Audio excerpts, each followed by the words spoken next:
Sa accounting, meron tayong tinatawag na dalawang bagay na mahalaga.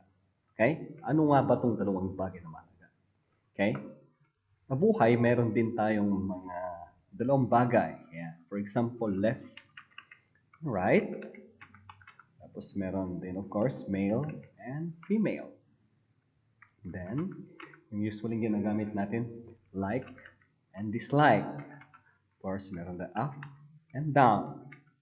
Night or day and night.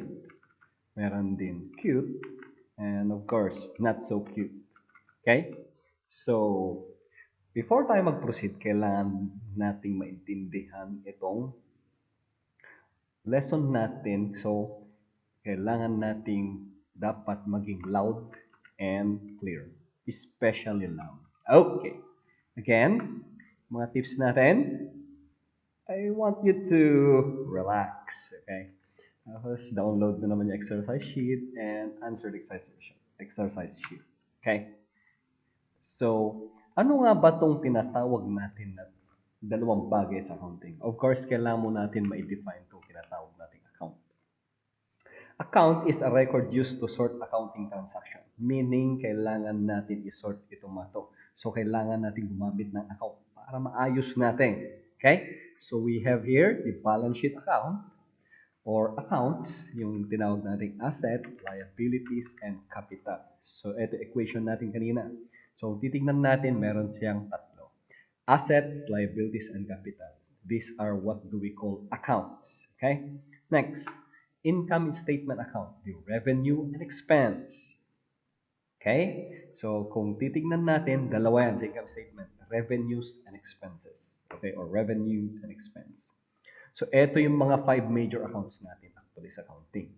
Assets, liabilities, capital, revenues, expense. So, balance sheet yung tatlo, income statement yung dalawa. Okay, sa accounting, dyan tayo iikot-ikot. Papag-aralan natin yung mga basic niyan.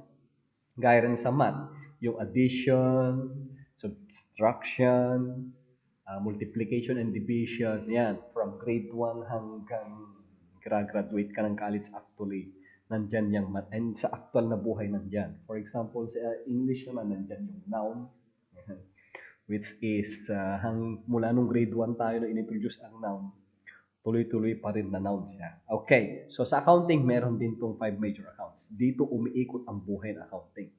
Etong limang to. So ulitin natin. Sa balance sheet, tatlo lang. Kaya memorize nyo lang yung tatlong yan. Assets, liabilities, and capital. Sa income statement, dalawa, revenues and expenses. Okay? So pag naintindihan natin mabuti yung kahulugan nito or yung mga gamit nito, madali na lang accounting. Okay, proceed tayo. Ito na yung two accounts. Okay? Ang tawag natin dun ay debit and credit. Okay. Ano nga ba ito? Okay? Basahin natin.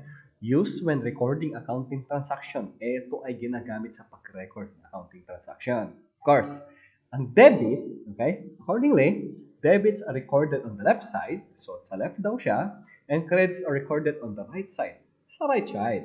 Okay? So, ito ay ginagamit sa double entry accounting system. So, ito, debits and credits, sabi dito, balances the account equation. So, yan yung nagbabalance. So, makikita natin kung bakit kailangan natin magdagdag at mag-deduct or mag-add and subtract. Okay. So, sa kuha natin, sa sinatawag nating 5 major accounts, meron sila kanya-kanyang normal balances. Okay? Ang normal balances or normal balance ay simply defined as the normal side of an account. Meron kasing dalawang side yan, debit and credit, left and right. Okay? So, actually, itong dalawang to, kailangan natin to. Okay? O para maging balance siya. Okay? Like for example, ito siya. Ito yung expected side of an account. Doon natin makikita yan. So, meaning, kung tinignan mo si asset, nandun dapat yung balance niya. Meaning yung amount niya. Okay? Tignan natin. So, yung 5 major accounts to, actually, ito yung pinaka-summary niya. Okay? Start muna tayo. Normal balance. Debit, yung asset. Yung liabilities naman ay credit. Sa capital, credit. Yung revenue, credit. Sa expense, debit. So meaning kung titingnan nyo mabuti yung asset at saka expense, parehas sila. Okay? Parehas yan. Itong tatlo, pare-parehas ng credit. Okay. Ano naman yung mga magiging effect? Normally, okay, pag nag-debit ka ng asset, mag-increase. Pag nag-credit ka ng asset, mag-decrease. Okay? Meaning effect niya, add and subtract. Okay? So, yung debit is, yun ang tawag natin na left side, at yung credit ay right. So, pag nasa left side yung asset, meaning add. Pag nasa right, minus. Sa liabilities naman, decrease pag nasa credit, debit, pag nasa credit, increase. So, ito yung tinatawag nilang normal side nila, like capital and revenues. So, itong tatlong to, pag nasa credit, magdadagdag yung effect niya. Or pag nasa right side, mag-add. Sa expenses naman, pares ng asset. Again, ulitin ko, magkapares tong dalawang to, at itong tatlong to magkakaparehas. So sa asset, sa expenses, increase pag nasa debit, ito siya, and ito na lang siya. Okay? So always remember, normally, okay, ulitin natin, assets, increase or nasa debit, effect plus. Okay? Pag nalilito kayo, left and right lang yan. Kalimutan nyo na si debit and credit, basta left and right. Pero ang problema, pag wala si debit and credit, o kaya pag wala si left and right, kailangan maintindihan nyo pa rin si debit and credit.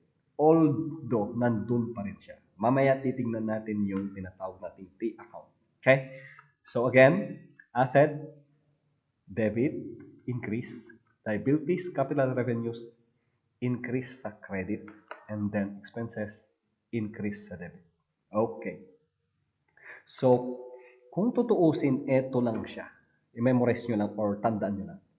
Asset plus, pag nasa debit, liabilities, capital revenues, nasa credit plus. Pag expenses naman, nasa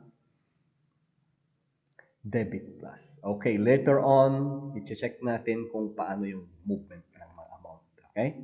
Kung paano kung mag-add and mag-deduct. So, i-introduce ko sa inyo si T account. T account are what? Is a big letter T. Yeah, it's actually a big letter T. Meron lang siyang dalawang side. Debit, credit, or left and right. Okay? So, ito siya. T account is used to show the effect of debit and credit. Later on, ma-appreciate nyo yan. It has two sides, the left and the right. Ito lang, left and right.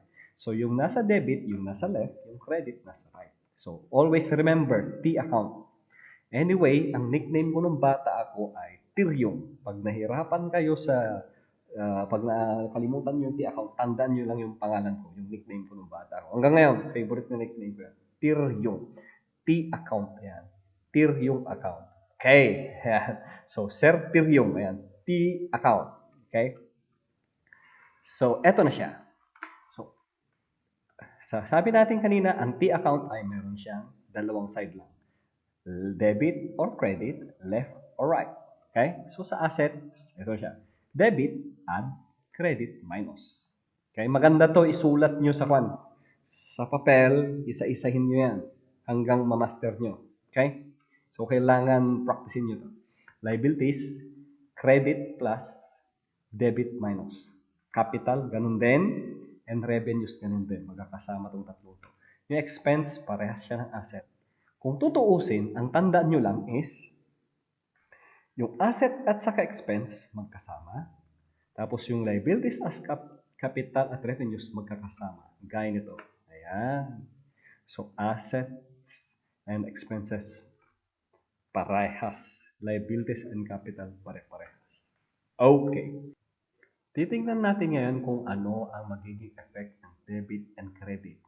Okay? So, gagamitin lang natin yung mga simple na illustration. Pag na-gets nyo na to, for sure, magigets nyo na. Ang gawin nyo is prepare a one whole sheet or kuha kayo ng clean paper na coupon band. I-practice nyo lang. Okay? So, nyo lang, intindihan nyo lang, or i-appreciate nyo lang yung paano yung effect nito. Okay? So, first, ang gawin natin is yung minus muna. Okay? Kasi yun yung nasa credit side. Okay. Ang asset at expense, parehas yan. Liabilities and revenue spreads. Pag naintindihan nyo na to, maintindihan nyo ng expense. Pag naintindihan nyo ng liabilities, maintindihan nyo ng itong dalawang yan. So, tatlo na sila. Okay. First, ang asset kasi, sabi natin normally nasa debit side. So, always, yung mga balance niya always nandito sa side na to. Okay. 10, debit minus or credit of 2 is equals to 8. Okay, simple lang. Pag nandito sa debit, i-deduct mo na yung nasa credit. Tapos ilagay mo dito sa tapat ng normal balance niya, debit yung balance. Ang tawag dito is normal balance ng asset or debit balance. Or pag tinanong yung sa inyo kung ano yung balance ng asset, 8. Okay? Example, meron kang debit naman na dalawa. Ang effect niyan is plus. 10 plus 2 is equals to 12. Walang credit. Okay. Next, dito tayo sa merong minus and add effect. Yung 10, for example, nasa debit at yung 2 nasa debit. So, 10 plus 2 is equals to 12. Minus 4 is equals to 8. Ganon. Ganon lang siya kasimple. Ulitin natin. 10 plus 2 minus 4 kasi nasa credit. Dalawang debit, isang credit is equals to 8. Okay. Next, try natin expense para minsanan na maintindihan nyo yan. The same effect. Okay. 10 minus 2, 8. 10 plus 2, 12. Okay, try natin ibang amount. 10 plus 2 equals to 12 minus 6 equals to 6. Nasa debit expense. Ay debit side or left side. Kung naililito kayo, always remember left or right. Kung mas type nyo yung like or dislike, basta masaya kayo, you can try that. O kaya, cute or not so cute. Okay? Next. Dito naman tayo sa liabilities. Gamitin natin the same amount.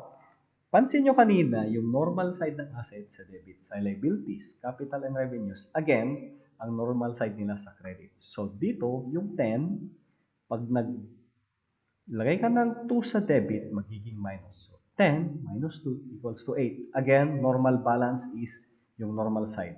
So, 10 minus 2 is equals to 8 ilagay sa normal side. Okay.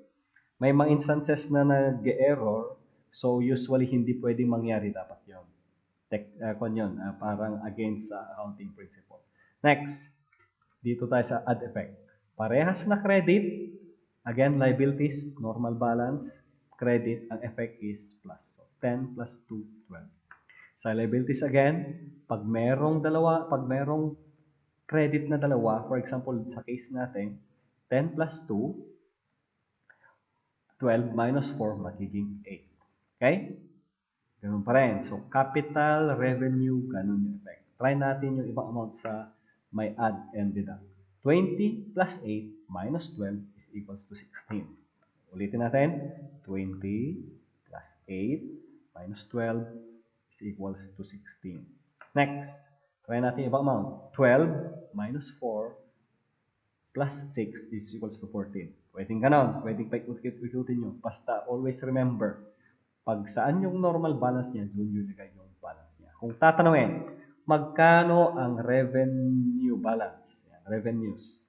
Laki tingnan nyo, 14,000 credit balance. Expense, for example dito, 6,000 debit balance. Asset, 8,000 8 pesos debit balance. Sorry sa mga thousands dito. Meaning, pag sinabi mo ng asset, kahit hindi mo na sabihin yung word na debit, kasi automatic na yan, nandun na sa debit yung balance niya. Okay? So, proceed tayo. I-try natin yung problem natin na one. Okay? So, pag nalilito pa rin pala kayo, i-double check nyo yan. Okay? Proceed tayo. Naalala nyo yung transaction natin kanina? Ayan. Eto na siya. Titignan natin kung paano yung magiging effect niya. Gaya rin sa accounting equation, magiging siyang effect. So, ito yung magiging effect ng debit and credit. Okay. Tingnan natin.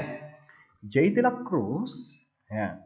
J. De La Cruz started laundry shop business named Wash and Wear. He invested 100,000 cash. Okay, ulitin natin. Nag-invest din siya ng 100,000 cash.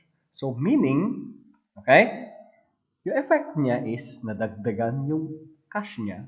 Or anyway, pag sinabi natin money sa business, ang tawag natin ay cash. Next lesson natin yan. Okay? Ang lesson mo natin, focus lang kayo sa debit and credit mo tayo.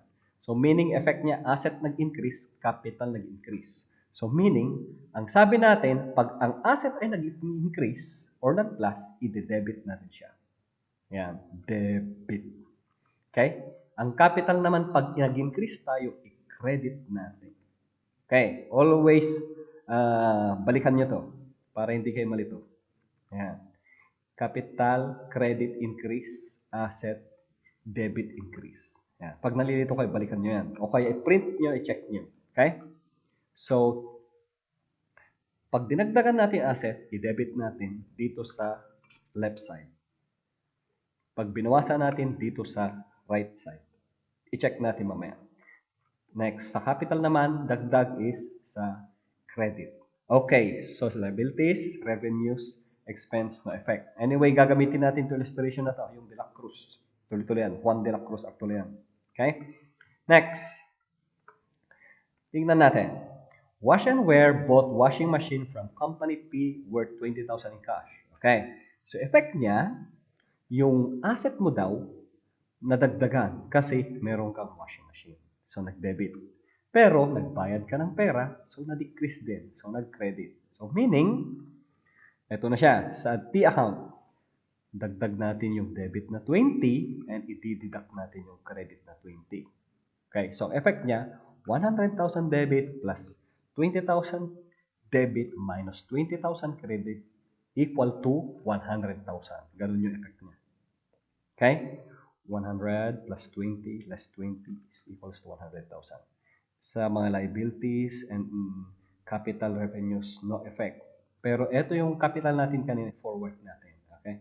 Forward natin dyan. Okay? So, again, titingnan natin kung balance siya. 100,000 is equals to 100,000. Balance ba? Yes. So, nandito yung formula para hindi kayo malito. Okay? Pwede nyo i-post niyan, tapos ulitin nyo i-play. Next. Again, ang lesson natin, ulitin natin, is the effect of debit and credit. Okay. Wash and wear bought service supplies to N company for 4,000 on account. Meaning, bumili ka daw ng supplies, asset nag-increase, i-debit natin, pero inutang mo. Yung liability mo nag-increase kasi inutang mo siya. Okay? So, since inutang mo siya, ayan yung magiging effect niya. Okay, so tignan natin yung effect niya. Okay?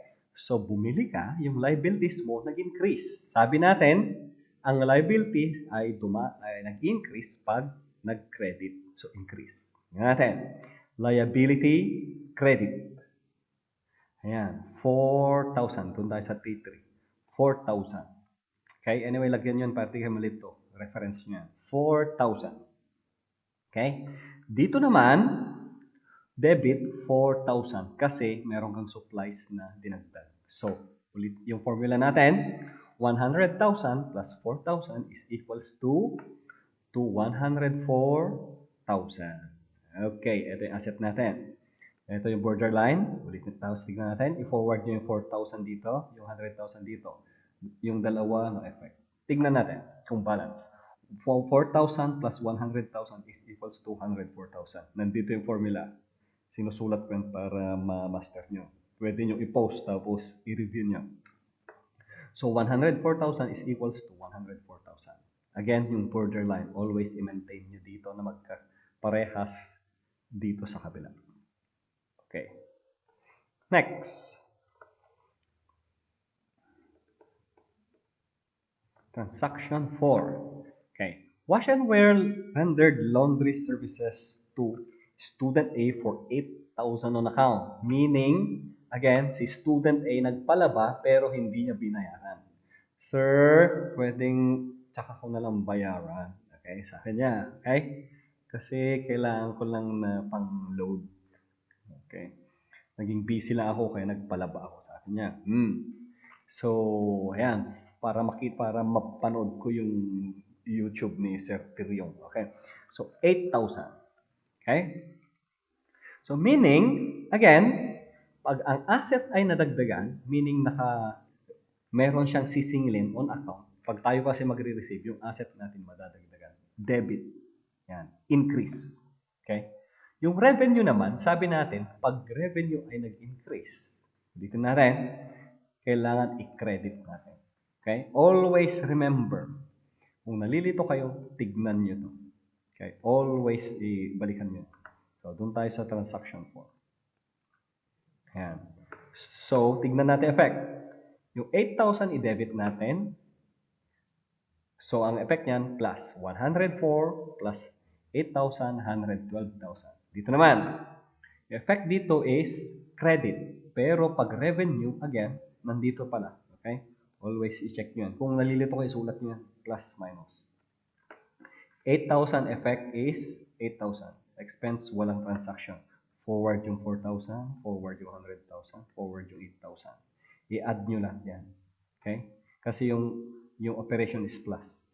So, 4,000 plus 100,000 plus 8,000 magiging 112,000. Always equal. Ayan. Equal. So, equal ba? Yes. Okay, next. Transaction 5. Wash and wear paid wage of employee for 3,000. Sabi niya, binayaran daw natin ng 3,000 si employee. Yung pera lumabas. So, yung pera lumabas. So, yung asset natin nag-decrease. Okay? Pero yung expense natin, meaning gumasto tayo, tumaas yung gastusin natin, tumaas yung expense, debit, kaya nag-increase. Okay? So, effect, nabawasan yung 112,000 natin, binayad natin yung 3,000 kay employee, naging 109 na lang. Okay? Credit, kasi nabawasan yung pera natin. Yung expense naman natin, since i-record natin expense, meaning i-report kasi natin yan, nagbayad tayo kay employee, so naging 3,000 na dagdagan yung expense natin, which is debit. Ayan. So, 112 minus 3 is equals to 109. Ito, again, forward, forward, forward. Ito, nasa debit siya, forward. Okay. Pause tayo for. Okay? Maalala niyo yung formula natin? Asset is equals to liabilities plus capital plus revenues minus expense. So, ito na siya. Credit plus credit plus credit minus debit. Ayan. Yan yung gamit ng equation natin. Ayan. Okay. 4,000 plus 100,000 plus 8,000 minus debit. Kumbaga, credit minus debit, 3,000 is equals to, ito, nag-note ako dito, is equals to 109,000. So, 109,000 is equals to 109,000. Always i-check nyo kung balance. Okay? Yan. Next, transaction 6. Wash and wear paid 1,200 to N Company initial payment to the service supplies bought on transaction 3. Naalala nyo, binali natin ito, transaction 3. Meron tayo yung balance na 4,000. Ang utang, ang kailangan either bayaran muna buo or installment. Okay? Gaya rin ng utang natin sa mga classmate natin. Either wag mo muna siyang kausapin kung may utang ka or pag-usapan nyo. Ayan. Kaya pwedeng installment. For example, utang ka sa kanya ng 100 pesos. Bayaran mo piso every day. Okay? 100 days. Pwede na yun. Okay? So, 4,000 minus 1,200 is equals to 2,800. So, meaning, yung utang mo, yung liability mo, pag credit ay dinebit mo yan, ito siya, liability, dinebit mo yan, magiging deduction. So, yung 4,000 na utang mo, i-minus mo yung binayad mo na 1,200, magiging 2,800 na lang yung utang mo. Okay? Effect naman sa asset. Nag-decrease yung asset mo kasi nag-credit ka. Nabawasan yung pera mo kasi nagbayad ka ng 1,200 yung asset mo. Kasi yung pera part ng asset, 109,000 less 1,200 equals to 107,800. So, ito yung effect niya. Okay? Again, yung lesson natin dito, pinapakita natin yung effect ng debit and credit. Sa asset, sa liabilities naman, ito yung effect. And the rest. So, dito, ang debit dito plus ang credit dito minus. So, 109 minus 1 is equals to 107. Anyway, forwarded balance niya. Okay? So, i-forward natin yung, ito na yung balance niya. Ito yung 100,000, 8,000, and 3,000. Again, remember, minus yun kasi debit yung expense. So, credit, okay? Yan. 2,800 plus 100,000 plus 8,000 minus 3,000 debit. It's equals to 107,800. So 107,800 is equals to 107,800. Okay. Before we proceed, ang question natin, okay, anong balance nito? Debit, credit, yung 107. Of course, this is a debit. Ito naman, ano to? Debit o credit? Of course, this is a credit. Kasi nasa tapat niya. Kasi mas matas yung credit. And again, sabi ni normally, normal balance ng liabilities is credit. Sa capital, this is a credit balance. Revenue, credit balance. Expense, credit balance. Okay. Last transaction. Okay? Wash and Wear owner J. De La Cruz withdrew 2,000 cash for personal use. Meaning, binigyan natin siya ng 2,000 na bawasan yung pera natin, yung asset natin. So, i-decrease natin. So, i-credit natin. Yung capital naman, nabawasan. Bakit? Ang capital, ang effect niya pag dinebit natin is deduct. Okay? So, i-debit natin ng 2,000 kasi kinuha ng owner yung pera niya. Kumbaga, sabi niya, kailangan ko rin ng pera, so kukuha ko sa business. Remember the principle ng separate legal entity. Ang business kasi ay sarili niya yung pera niya. Yung owner, iba naman yung pera niya ng pang-personal niya. Okay? So, eto na yan. So, capital decrease. Eto siya. Transaction 7, 2,000 capital debit. So, 100,000 minus 2,000 is equals to 98,000. Dito naman, 107,000, yung balance dyan, minus 2,000 is equals to 105,800. So, 105,800 is equals to, again, i-add natin, 2,800, 98,000, 8,000 minus 3,000 is equal to 105,800. So, make them always balance. Okay? So, final na view ng ating transaction is kailangan ganito. So, pwede nyo yung balikan, pwede kayong gumawa ng sarili nyong sheet, or pwede nyo i-download to, pero I highly recommend na mas ma-appreciate nyo kung blank paper lang yan. Okay? So, this is our lesson of our debit and credit. Always remember, pag ang asset ay nag-add, kailangan ng, ano? Kailangan ng i-debit. Pag nag-deduct naman, i-credit natin. Ang liabilities naman, pag nag-add, credit. I-deduct natin pag nag-debit. Ang capital, pag gusto mo mag-add or kailangan mag-add, i-credit natin. Pag nag-deduct tayo, i-debit. Parehas sa revenue, credit, and deduct debit. Sa expense, parehas ng asset. Debit pag dinagdagan natin, i-credit natin pag bawasan natin. Okay? So, ito yung lesson natin. Next na lesson natin, titignan naman natin yung mga laman ng asset, liabilities, capital, revenues, expenses. I-identify na natin isa-isa yan kung ano yung mga yan. Okay? So, again, please don't forget to like and subscribe, and of course, share natin. Okay? So, thank you, and proceed tayo sa next lesson.